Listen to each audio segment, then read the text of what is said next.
வணக்கம், நான் உங்கள் அம்மா சமையல் மீனாட்சி. இன்றைக்கி நம்ம லஞ்ச் பாக்ஸ் மெனுவுக்கு சிம்பிளாக ஒரு தயிர் சாதமும் ஒரு காரம் இல்லாமல் உருளைக்கிழங்கு எப்படி வறுக்கிறது அப்படின்னு சொல்லிட்டு பார்க்கலாம். ஏன்னா லேட்டாக எழுந்திரிச்சிட்டிங்க அப்படின்னாக்கா டக்குன்னு ஒரு தயிர் சாதம் ஒரு உருளைக்கிழங்கு செஞ்சு கூட நம்ம ஆஃபீஸ்க்கு எடுத்துகிட்டு போயிடலாம். அதனால் இன்றைக்கி அந்த மெனுவை பார்க்கலாம்.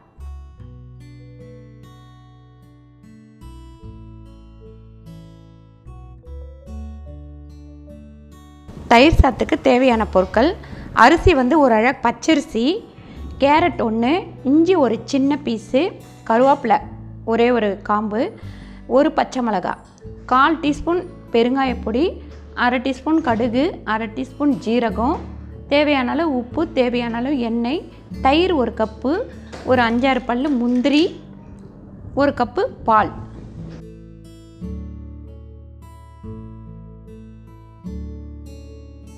உருளைக்கிழங்கு வறுவலுக்கு தேவையான பொருட்கள்: உருளைக்கிழங்கு 3/4 கிலோ, கொஞ்சோண்டு கருவேப்பிலை, ஒரு 8 காஞ்ச மிளகாய், மஞ்சத்தூள், உப்பு தேவையான அளவு, எண்ணெய் தேவையான அளவு. நான் தயிர் சாதத்துக்கு அரிசி கொஞ்சம் நேரம் ஊற வச்சு கழுவி வச்சுருக்கேன்.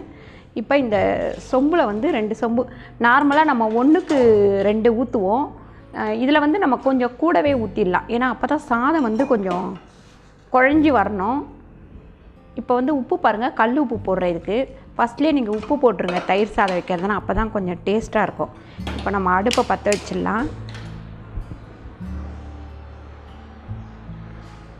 இந்த இஞ்சி பச்சை மிளகாலாம் நம்ம கட் பண்ணி வச்சுக்கலாம் தயிர் சாதத்துக்கு.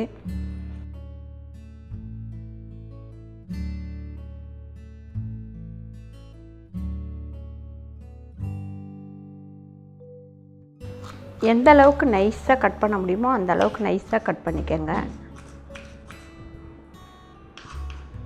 இல்லை திருவி கூட போட்டுடலாம் இஞ்சியை.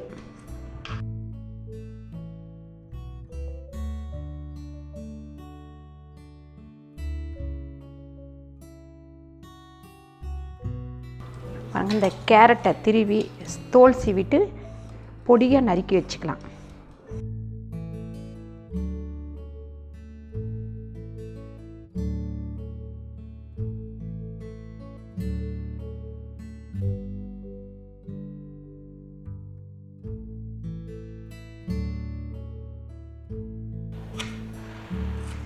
எந்த அளவுக்கு பொடியாக நறுக்க முடியுதோ அந்த அளவுக்கு பொடியாக நறுக்கிக்கங்க.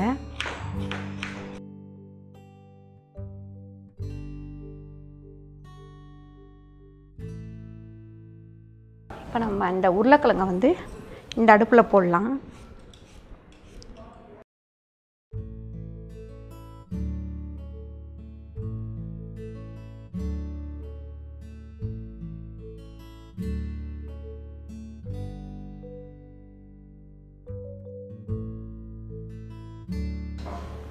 பாருங்கள், இந்த அடுப்பை பற்ற வச்சிடலாம். அது சூடாகிட்டே இருக்கட்டும்.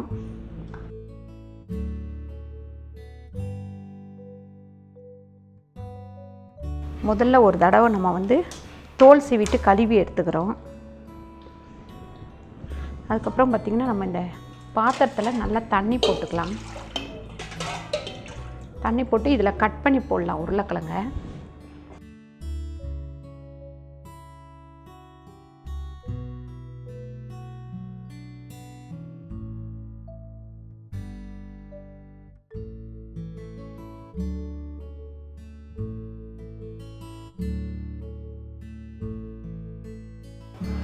பாருங்கள், இந்த உருளைக்கிழங்கை நீங்கள் இதில் போட்டுக்கோங்க.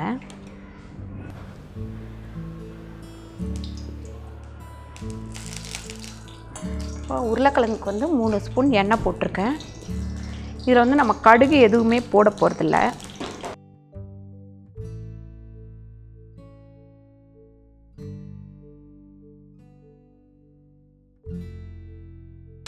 சாதம் சிம்மில் வச்சிடலாம். 15 நிமிஷம் சிம்லையே இருக்கட்டும்.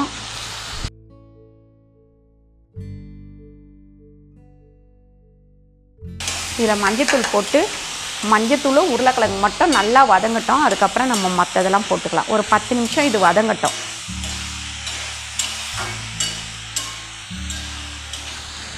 மிளகா பாருங்கள், இப்படி சின்ன சின்னதாக கிள்ளி வச்சுக்கோங்க. இந்த மிளகாவோட டேஸ்ட்டு தான் இதில். இது ஏன்னா இந்த தயிர் சாதத்துக்கு இந்த உருளைக்கிழங்கு செஞ்சிங்கன்னா சூப்பராக இருக்கும். குழந்தைங்க வந்து விரும்பி சாப்பிடுவாங்க.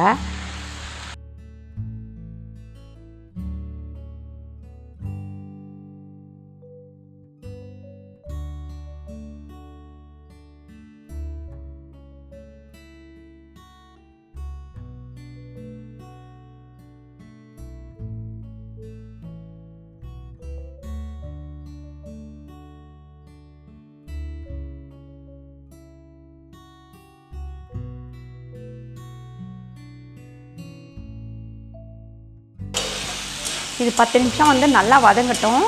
நம்ம அதுக்கப்புறம் மிளகாய் கருவேப்பிலையெல்லாம் போடலாம். இன்னும் நம்ம உப்பு போடல.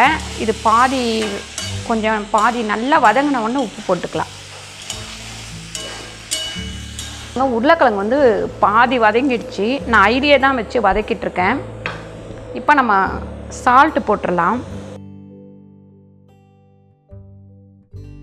ஒரு 1/2 ஸ்பூன் சால்ட்டு போட்டிருக்கேன். இந்த காஞ்ச மிளகாவும் கருவேப்பிலையும் போட்டுடலாம்.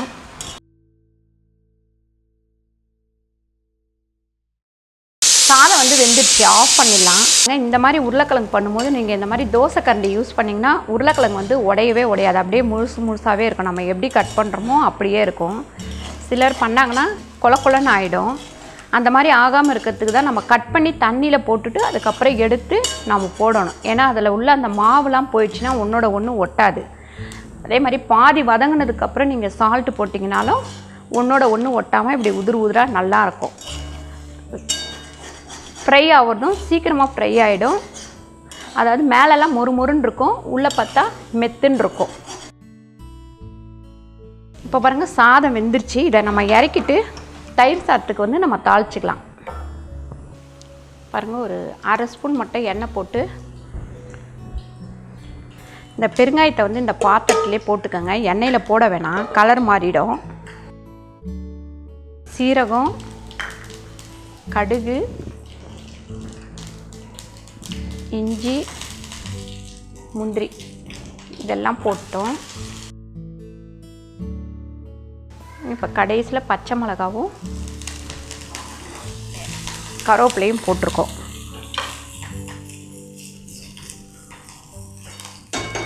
இப்போ பாருங்கள், இதை நம்ம இந்த பாத்திரத்தில் கொட்டிடலாம்.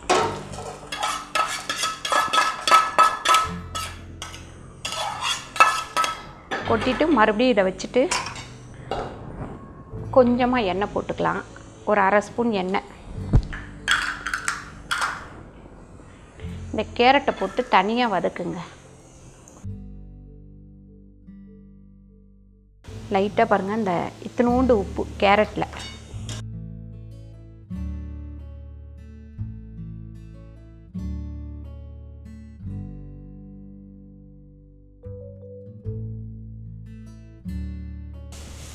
ரொம்ப வதங்க வேண்டாம்.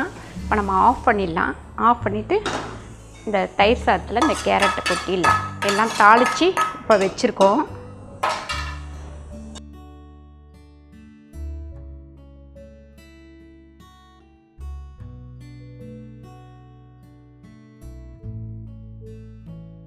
இன்னும் ஒரு 10 நிமிஷம் இது இருக்கட்டும். சாதம் வந்து இந்த மாதிரி குழவா வச்சுருங்க. குழவா வச்சுட்டிங்கன்னா உங்களுக்கு வந்து தயிர் சாதம் பண்ணுறதுக்கு ஈஸியாக இருக்கும். அதனால தான் தண்ணி கூட வைக்க சொன்னேன். இப்போ பாருங்கள், இதை கொட்டி நம்ம நல்லா கொஞ்சம் ஆற விடலாம். நீங்கள் 2 பேர்த்துக்கு தயிர் சாதம் வைக்கிறீங்கன்னா ஒரு 1/2 ரேக் வச்சா போதும். இப்போ நான் 4 பேர்த்துக்கு வச்சுருக்கிறேன். அதனால தான் இந்த அளவு வச்சுருக்கேன். ஏற்கனவே நம்ம சாதத்தில் வந்து கொஞ்சம் உப்பு போட்டுட்டோம். இப்போ வந்து கொஞ்சமாக ஒரு 1/4 டீஸ்பூன் போடுவோம், போதும். இப்போ பாருங்கள், இது காய்ச்சின பால் தான். இந்த பாலை வந்து நீங்கள் முதல்ல ஊற்றிடுங்க. அதாவது ஆஃபீஸ்க்கெல்லாம் நீங்கள் கட்டின்னு போகிறீங்க அப்படின்னாக்கா பால் ஊற்றி தயிர் ஊற்றி பண்ணுங்கள். அப்போ தான் வந்து மத்தியானத்துக்காட்டி புளிச்சு போகாமல் இருக்கும். அது இல்லாமல் இப்போ வந்து வெயில் வேறு ஜாஸ்தி ஆயிடுச்சு. வெயிலுக்கு உடனே புளிச்சிரும். அதனால் பாலை ஊற்றி கிண்டி இதை நீங்கள் கொஞ்ச நேரம் ஃபேன் கடியில் வச்சுருங்க. இந்த பாருங்கள், உருளைக்கிழங்கு பாருங்கள் ரெடி ஆயிடுச்சு. இதை நீங்கள் மேலே பார்த்திங்கன்னா நல்லா மொறுன்னு இருக்கும். அமுக்குனிங்கன்னா இந்த மாதிரி வரும். அது நல்லா டேஸ்ட்டாக இருக்கும். அந்த தயிர் சாதத்துக்கு வந்து இதை வச்சு சாப்பிட்றதுக்கு நல்லாயிருக்கும். இப்போ நம்ம இந்த உருளைக்கிழங்கு வந்து ஆஃப் பண்ணிடலாம். இப்போ தயிரில் பால் போட்டோடனே இப்படி ஆயிடுச்சு, நல்லா ஆறிடுச்சு. இப்போ வந்து நம்ம தயிர் போடலாம். நீங்கள் 2 பேருக்குனா இந்த 1 கப் அளவு போதும். இப்போ நான் 4 பேருக்கு செஞ்சுருக்கிற தொட்டு தயிர் வந்து இன்னும் கொஞ்சம் போட்டுக்கலாம்.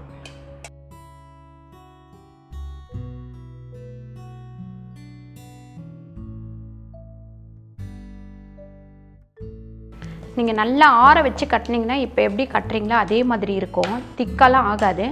வேணும்னா கொஞ்சம் நீங்கள் தண்ணி போட்டு கலரிக்கலாம். ஏன்னா இது மத்தியானம் சாப்பிட்றதுக்குனா இந்த மாதிரி கிண்டி கட்டுங்க. இல்லை நீங்கள் அப்போவே 1/2 ஹவரில் சாப்பிட போகிறீங்க, 1 ஹவரில் சாப்பிட போகிறீங்கன்னா வெறும் தயிர் மட்டும் போட்டால் போதும், பால் ஊற்ற தேவையில்லை. ஏன்னா நம்ம மத்தியானம் கொண்டு போகிறதுக்கு இந்த மாதிரி கட்டினீங்கன்னா தான் அந்த ரொம்ப புளிச்சு போய் ஒரு மாதிரி ஆகிடும், பசங்களுக்கு பிடிக்காது அந்த மாதிரி இருந்தால். அதனால் இந்த மாதிரி செஞ்சுக்கோங்க.